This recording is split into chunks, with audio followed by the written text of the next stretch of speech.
We're almost 5 months into Israel's war on Gaza, and among the institutions whose reputations have taken a beating over their coverage, the New York Times. A German film festival worthy of its own award for the worst performance in tacit support of an Israeli genocide. And why bother investigating war crimes in Gaza when Israeli soldiers are documenting those crimes and incriminating themselves?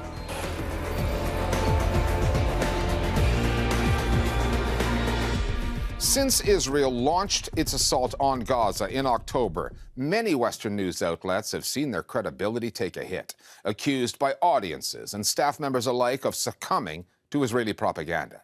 That includes one of the world's best-known publications, the New York Times. A notorious case in point, an investigation the Times published back in December, which alleged that Hamas deliberately weaponized rape and sexual violence on October 7th. Those claims have since been unsubstantiated, if not disproven, revealing the Times' pro-Israeli, anti-Palestinian bias and leaving the paper's newsroom riven by dissent. But for the Times' critics, including some of its former reporters, the article is a mere symptom of an age-old problem, a persistent double standard in the stories the paper deems fit to print on Israel and Palestine, and those it does not. The role of the New York Times is not defined by its circulation. It's defined by the fact that it sets the agenda. That's number one. Number two, most newspapers do not have foreign bureaus, and so they will run the Times' foreign coverage. So that's the power of the Times. It sets the agenda. Starting with something that is definitely not breaking news, the American newspaper of record, the New York Times, has a track record of supporting Israel. What is new are the stakes. Israel is on trial for genocide at the International Court of Justice. Core to its propaganda effort has been framing Hamas's attacks on October 7th as extraordinarily sadistic, like something out of the ISIS playbook. The wholesale massacre, mutilation, rape, and abduction of as many citizens as the terrorists could find. Enter the Times and this story, published in late December. It accused Palestinian militants of weaponizing rape and sexual violence, systematically unleashing it on Israeli women and men.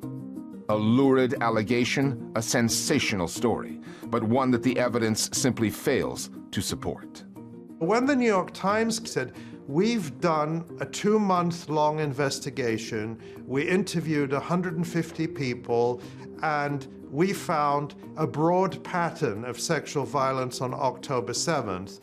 That, for a lot of people, just closed the case. If the New York Times is saying it, then it must be true. I even had friends who know how much Israel misrepresents things and lies, who said, Ali, now, surely you have to give some credence to what it's saying. But it's a case of journalistic fraud because it just doesn't deliver the goods. The principal criticism lies within the main claim, which is that not only did sexual assault and occasions of rape occur, but that they were used systematically. Since that report has been published, major flaws have emerged, not just in the contents itself, but also when it comes to the actual journalists and authors behind the report. Alternative U.S. news outlets, subscriber-funded ones like Mondoweiss, Electronic Intifada, and The Gray Zone went to work debunking the Times' story. They noted the article contained zero direct testimony from victims, that the alleged eyewitnesses the paper quoted were either anonymous or of dubious credibility, that the family of a woman killed on October 7th disputed the Times' assertion that she had been raped. Another of the Times' sources accused the reporters of pressuring them to speak, saying it was important for Israel's PR effort. One of the reporters involved, Anat Schwartz, had never filed a news story before October 7th. She is a filmmaker whose Wikipedia page said she had worked for Israeli intelligence. Had the Times done its homework, its editors would have known that Schwartz's social media accounts revealed she had liked some disturbing posts, including one advocating turning Gaza into a slaughterhouse, a post South Africa included in its case against Israel at the ICJ. Not that the story was Schwartz's idea, as she explained to Israeli Army radio. הניו יורק טיימס אמר, בואו נעשה תחקיר על אלימות מינית. זה היה יותר לשכנע אותי מאשר הם אמרו מההתחלה. זו הצעה של הניו יורק טיימס, כל המחקר, כל התחקיר הזה? חד משמעית. It was an odd way for such a report to come together. Still, the Times published it and showcased it. Imagine it was the other way around. Any Palestinian who whispers something that is considered politically incorrect is out in a second. Every time the media lies, another child in Gaza died. And yet you have this person who worked for the Israeli intelligence, who wasn't a journalist, and who liked on social media these blood-curdling calls for the decimation of Palestinians in Gaza, and that's the person you hire to report on your story. Disparity between standards is staggering. The New York Times article had an enormous impact. I've seen it cited repeatedly, even by some human rights organizations, but I have to say, I think that it had less influence than it might have had if independent media outlets had not exposed the flaws in it. The New York Times is used to getting away with this, and this time they didn't. Critics of that Times report included people on the inside. The paper's podcast, The Daily, planned to produce a version of the story, but dropped the project following dissent in the newsroom over concerns about the journalism. Roughly 6 weeks later, when UN officials highlighted quote-unquote credible allegations that Israelis had raped or sexually assaulted Palestinians they have imprisoned, including children, the Times failed to cover the story. Then there is the writing the paper has published by Thomas Friedman, a former Jerusalem bureau chief turned columnist. Friedman infamously backed the 2003 US-led invasion of Iraq that was based on lies, and did so in the most offensive, cavalier way. And what they needed to see was American boys and girls going house to house from Basra to Baghdad and basically saying, well, suck on this, okay? This time around, Friedman concocted a column comparing the Middle East to an animal kingdom, with America cast as an old lion, Iranians as wasps, and Hamas as some kind of spider. When he likens the Palestinians and various other players in the region to animals, it's horrifyingly offensive at a time when the Israelis are saying that the Palestinians in Gaza are human animals, and even more offensive than that is treating a situation like this as some kind of fable or barnyard story, rather than actually understanding the reality of the Palestinians, that this is an oppressed people, this is an occupied people. It's classic colonialism, classic racism, and wherever you look in a settler colonial project, the British in Kenya or India, they spoke in the same language, and they used overwhelming force to subdue a population that they considered less than human and only capable of understanding violence. Friedman in the Iraq War was the famous one who said, "We hit Iraq because we could."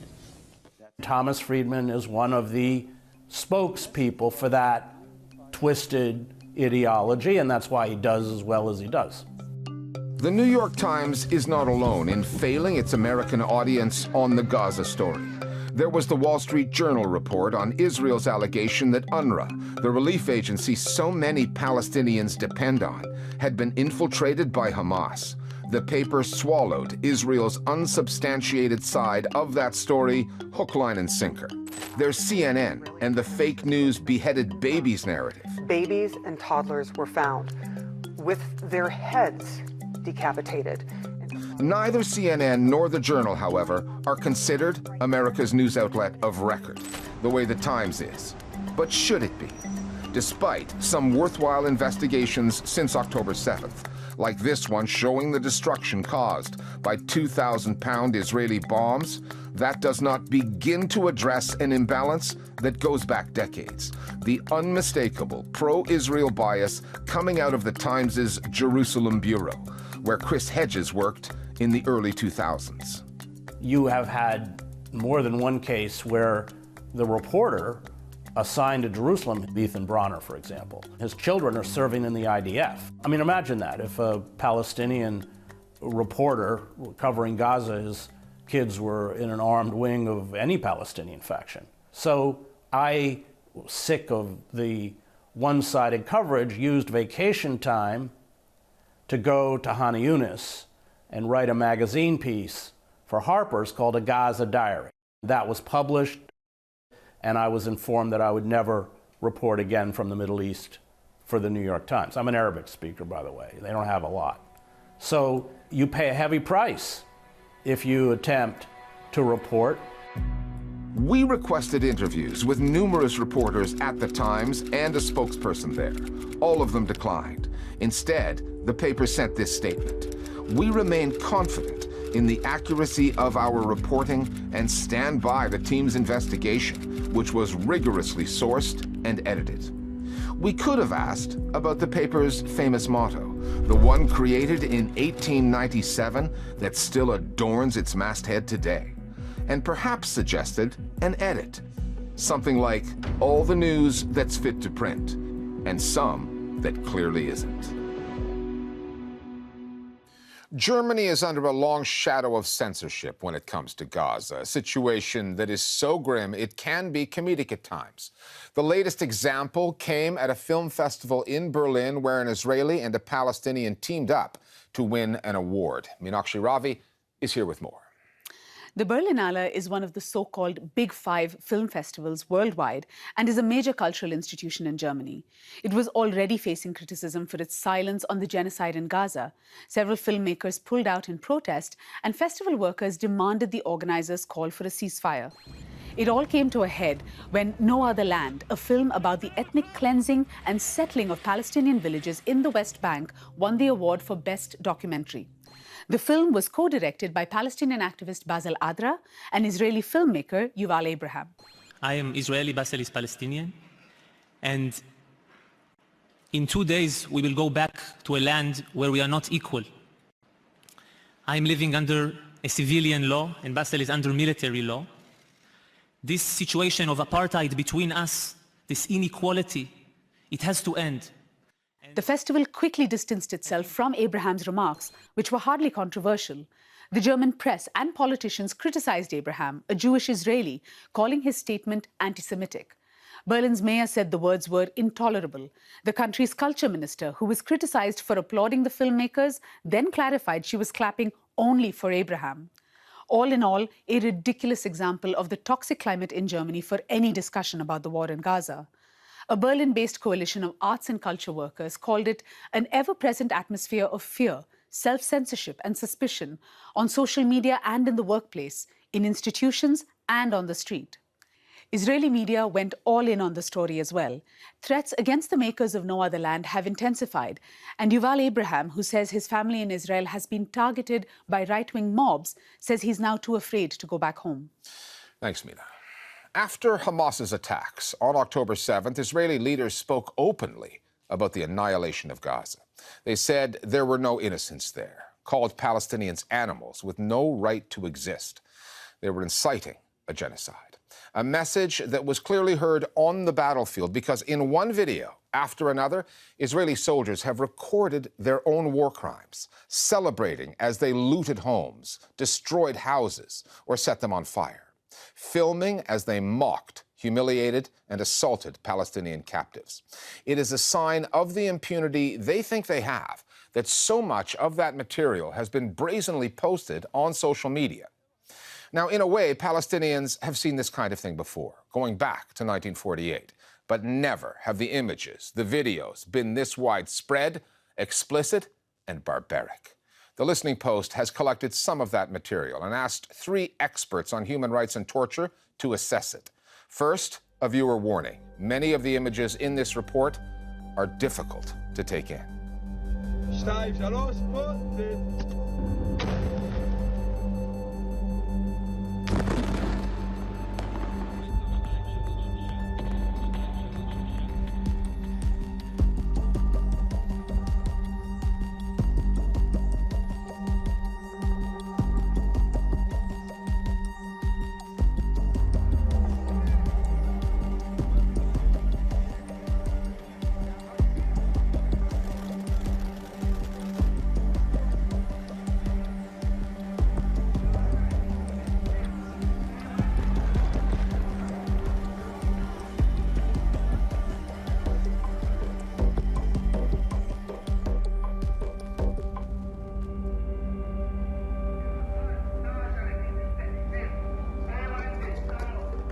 There has been a remarkable number of videos posted by Israeli soldiers on social media depicting themselves pillaging property, mocking the death and destruction that they are causing, and most egregiously torturing, humiliating, and mocking detained Palestinian prisoners.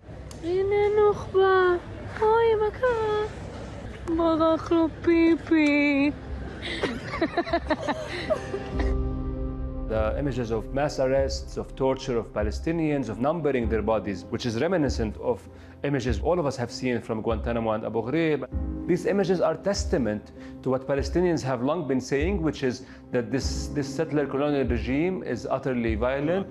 They show the nature through which this genocide is unfolding in the Gaza Strip. They also show the extreme brutality and torture, violence, utter disregard of human life, transforming these violent conducts into a spectacle to be viewed and watched on social media posts. They lack specific intelligence about who actually might be Hamas, and because they lack intelligence, they therefore are rounding up everyone in order to hope to extract information through interrogation. The fact that they've been stripped to their underwear is, a manifestation of cruel, inhumane, and degrading treatment, which is also illegal in addition to torture. The fact that they're photographing these things, it's like trophy shots. What this depicts, I think, very vividly is dehumanization and torture.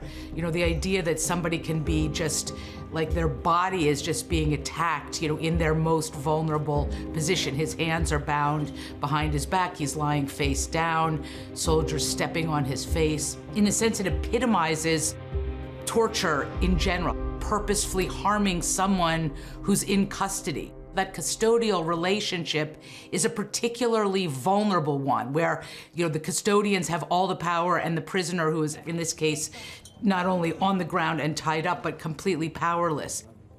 The images are showing us and telling us how central imprisonment or carceral practices are to this settler colonial regime. The torture, humiliation, and degrading conduct against Palestinians is not simply restricted to the Gaza Strip. There are also images and videos that have been circulating from the West Bank. Since October 7th, over 7,000 Palestinians have been detained, which is a number unheard of over the past decade.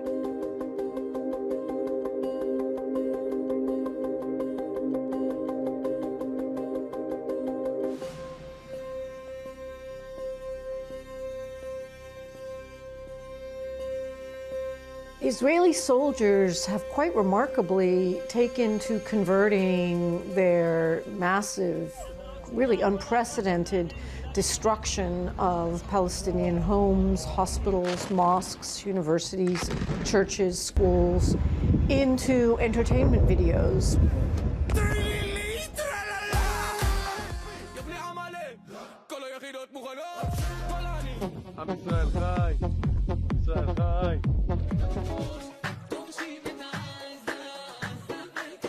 There's one video where Israeli soldiers are showing some residential homes that they've set on fire and attached a song.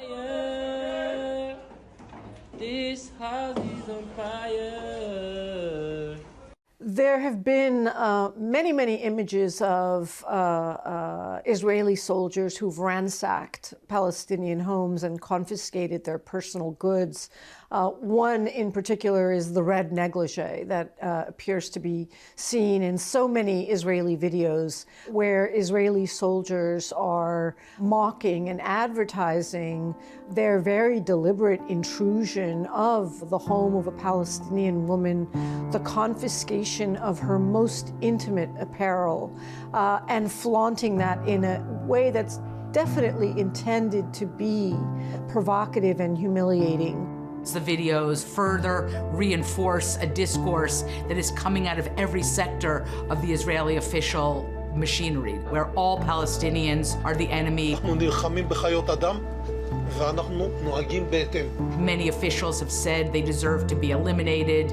And you see it manifested in that kind of joie de vivre, that soldiers are expressing as they destroy Palestinian homes. And there is a consumption of this kind of image that kind of fortifies the anger, the hatred, the anti-Palestinian sentiment, and the kind of complete disregard of the humanity of Palestinian civilians. There's such a high level of confidence among these IDF soldiers that they can do whatever they want. To say to the whole world, look at what we're doing to Palestinians in Gaza, look at how we are brutalizing detainees, look at how we're humiliating every single man, woman, and child as we destroy their homes, set fire to them, and make fun of it.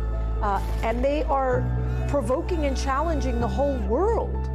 To say, we can do this, we can get away with it, and no one in the world can stop us. No Israeli has found themselves sanctioned by the international community, by countries that have these tools, which again has only reinforced the belief of Israeli soldiers that they are immune, that they are exempted from complying with international laws, from basic human rights laws, that they are above the law.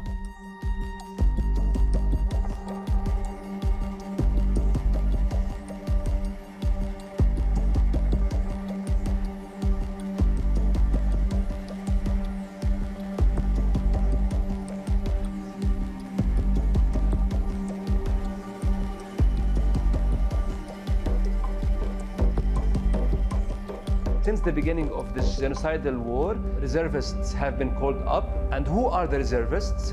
They are the entire proportion of the Israeli society. There are teachers, professors, students, doctors, medics, artists, writers, journalists. These images, they are not only directed to a small audience, they are directed to a broad audience. There's a long practiced history of racializing and dehumanizing Palestinians. These images and these videos entirely show how Israeli violence is also not only directed towards Palestinian livelihood, but also their material being, so their houses, their belongings, eliminating Palestinian existence. History has taught us that the dehumanization of subjects is essential to the infliction of violence. I think Israel has perfected this in discourse and in practice, but this is not new. It dates back to the beginning of this state, through which Palestinians were expelled, degraded, humiliated, killed, and effectively, forcibly disappeared.